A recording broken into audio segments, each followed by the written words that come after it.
শুভ জন্মাষ্টমী বন্ধুরা, সকলে কেমন আছো? আশা করছি যে যেখান থেকেই আমার ব্লগটা দেখছো সকলে ভালো আছে এবং সুস্থ আছো। তো আমার ব্লগে তোমাদের অনেক স্বাগত, অনেক ভালোবাসা।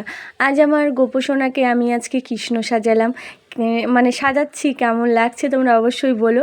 এলোমেলো একটু ঘর আছে, কিছু মনে করো না, কারণ যেহেতু সাজাচ্ছি আর সকালের কাজ আমার কিছু বাকি আছে। তারপরে ভাবলাম না, আগে ছেলেকে আগে কৃষ্ণটা সাজিয়ে নিই তারপর, কারণ এখন ওই রাজি হয়েছে, পরে আবার যদি মত ঘুরে যায় তো সেই কারণে না আগে একটু সাজিয়ে নিলাম।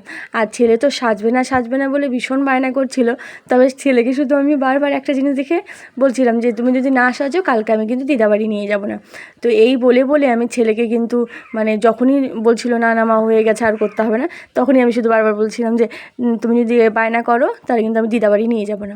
তারপর ভাবলাম কৃষ্ণ সাজাচ্ছি, দোলনা না হলে কি চলে। এদিকে আমার একটা শাড়ি বের করে নিলাম, শাড়িটা বের করে নিয়ে পেয়ারা গাছের ডালটায় বেঁধে দিলাম। আর ওই দেখো আমার কৃষ্ণ ঠাকুর ঝুলছে, পাশে আছে আমার ছোট্ট মাম্মাম সোনা। তো এই যে হয়ে গেছে, মানে এতটা যে কত কষ্ট করে আমি করলাম সেটা আমি জানি। মানে ওই যে খুলবো বলে শুধু পাগল হয়ে যাচ্ছে। তারপর ভাবলাম দাঁড়াও, আমার সঙ্গে তো একটা ছবিও নেই তোমার, তো একটা ভিডিও করে নিলাম। একটা বলতে মানে ছবি আর একটু ভিডিও করে নিলাম। আর এই দেখো ও মানে ও বলে কি মা আমার হয়ে গেছে, আমি এখন এগুলো সব খুলে ফেলবো। তো ছেলেকে এগুলো সব খুলে ঠুলে দিয়ে তারপরে আমি আবার স্নান করে নিয়েছিলাম। আর এই কাজগুলো বিকেলে করছি। আজই তো শ্রাবণ মাসের মানে আর 2 দিনই আছে, আজকে আর কালকেই শেষ দিন। তো ভাবছি কালকে যেহেতু একটা প্রোগ্রামের আয়োজন করেছি, তাই টুকটুক করে সব কিছু কিন্তু একটু একটু করে গুছিয়ে রেখেছি।